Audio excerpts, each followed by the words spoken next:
우리 1절 말씀 한 번 더 보시면 여호와께서 모세에게 이르시되 바로에게 들어가서 그에게 이르라 히브리 사람의 하나님 여호와께서 말씀하시기를 내 백성을 보내라 그들이 나를 섬길 것이니라. 이렇게 다섯 번째 재앙이 시작되게 됩니다. 이 다섯 번째 재앙의 특징은 하나님께서 애굽의 가축들만 치셨다는 것입니다. 애굽의 가축들에는 돌림병이 돌았고 이스라엘 자손에게 속한 이 가축들은 멀쩡했던 것이죠. 그러면서 4절에 보시면 하나님께서 그 둘 사이를 구별하시겠다 말씀하십니다.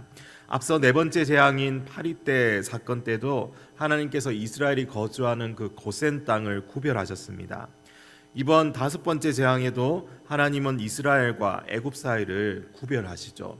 하나님께서 이스라엘을 특별하게 대하시고 그들을 보호하시지만 애굽에만 이 재앙을 내리시겠다는 것이죠. 이스라엘 자손에게 속한 것은 하나도 죽지 않게 됩니다. 하나님께서 이렇게 경고하셨지만 애굽의 바로는 어떻게 했습니까? 이스라엘 백성을 결코 보내기를 거절하고 억지로 계속해서 잡아두었습니다. 다섯 번째 재앙에서 하나님께서 경고했듯이 여호와의 손이 무서운 돌림병을 내리셨고 애굽의 모든 지역에 있는 많은 가축들이 죽었습니다. 바로는 즉시 이스라엘이 거주하는 지역에 또 사람을 보내게 됩니다. 그런데 거기는 하나도 죽지 않았던 것을 알게 됩니다. 앞서 네 가지 재앙과는 차원이 다른 더 심각한 재앙이 이제 벌어지게 된 것입니다. 애굽이라는 이 농경 사회죠. 농경 사회에서 수많은 가축을 잃었다는 의미이기에 그들이 받을 이 충격이 어마어마한 것입니다. 나일강이 피로 변하고 개구리 떼가 덮치고 이가 들끓어서 괴롭히고 파리 떼가 이 창궐하는 것과는 다른 차원이죠. 그들의 생업이 박살이 나고 농사를 망치게 되고 이 가축의 조력이 없는 농사를 지어야 합니다. 이건 한 해 소출이 달라지고 생존의 문제까지도 이어지게 되는 것이죠. 그래서 지금부터 이 진정한 국가적 재난 상황입니다. 특히 가축은 어떻습니까? 애굽에서 여러 가지 형태로 이 숭배하는 신들의 형상이기도 합니다. 그들의 각종 제사에도 드려지는 제물들이 바로 이 가축들이죠. 자기 신들에게 이 드려지는 이 제물로 바칠 가축이 부족하게 되는 것입니다. 하나님께서는 이런 부분까지도 심판하셨던 것이죠. 그리고 5절에 보시면 특별한 이 표현이 나옵니다. 여호와께서 기한을 정하셨다라는 표현입니다. 내일이라는 이 시간입니다. 내일이 되면 애굽 땅에 속한 가축들에게 심각한 돌림병이 있게 됩니다. 하루 사이에 이 일이 벌어지게 될 것임을 또한 알려주시는 것이죠. 그래서 이게 우연히 일어나는 일이 아니라 하나님께서 일으키시는 재앙, 그 재앙이라는 것을 강조합니다. 나중에도 나타나게 되겠지만 이제는 기한을 정해서 말씀하시면서 어떤 현상이 벌어집니까? 이 모세와 아론을 크게 보는 애굽인들이 생기기 시작합니다. 그들의 입에서 나오는 말을 믿게 되는 애굽인들이 생기게 되더라는 것이죠. 그래서 어떤 재앙이 임하게 되면 그걸 피하기 위해서 가축을 옮기거나 대비를 하는 사람들이 있게 되는 것입니다. 하나님께서 기한을 정하신 이유는 바로와 그의 백성에게 재앙에서 피할 길을 알려주신 거나 마찬가지입니다. 반복되는 재앙 속에서 살아계신 하나님을 인정하고 하나님의 뜻에 따르도록 계속해서 기회를 주시는 하나님이십니다.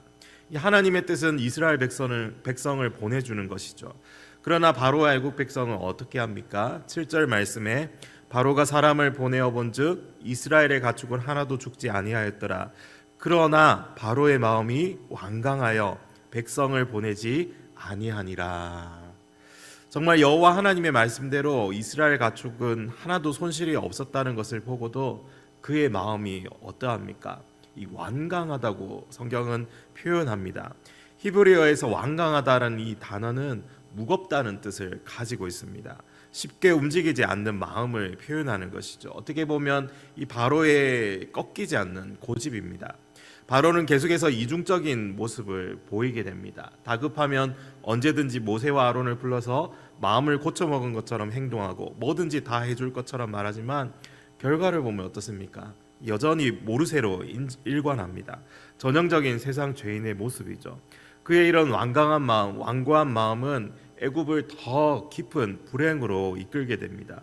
점점 그들의 신들과 그들의 삶은 하나님이 내리시는 재앙과 심판 앞에서 파괴되어져 가죠. 반면에 점점 더 이스라엘 백성들의 처지는 역전되어져 갑니다. 비록 이 노예와 같은 생활이었지만 그들이 가진 것, 그들의 소유와 생명은 철저하게 보호되었습니다.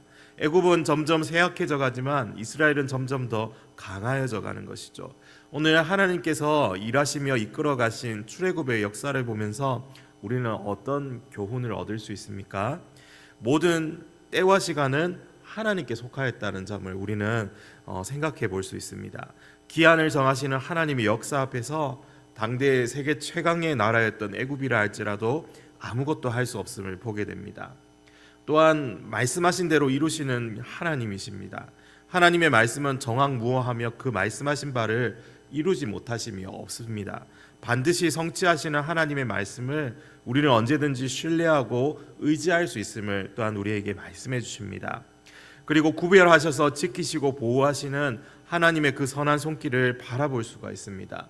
세상과 구별된 하나님의 백성, 하나님의 자녀들을 고센 땅에 있는 가축까지도 지키시고 보호하실 수 있는 이 하나님이심을 우리에게 보여주고 있습니다. 하나님께서 허락하지 않으시면 들판에 있는 참새 한 마리도 떨어지지 않습니다. 하나님께서는 우리의 머리카락 하나까지 다 세고 계시고 우리의 모든 것을 알고 계시는 하나님이시죠. 그러므로 그 하나님께서 오늘도 당신의 자녀, 당신의 백성, 당신의 교회를 눈동자와 같이 보고 계시고 지켜주신다는 사실을 이 믿음의 눈으로 바라보시기를 바랍니다.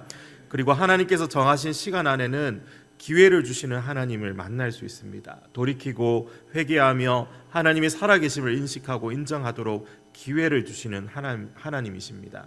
우리가 이 죄의 길을 걸으며 하나님의 뜻을 거슬러 살아가려고 할 때에도 항상 돌이킬 시간과 기회를 주십니다. 그럴 때에 즉시 주님께로 돌이키는 자가 복이 있음을 보게 됩니다. 그런 대표적인 사람이 다윗 아닙니까? 죄를 짓다가도 즉시 돌이키는 다윗의 모습은 우리를 위한 회복의 교과서와도 같습니다.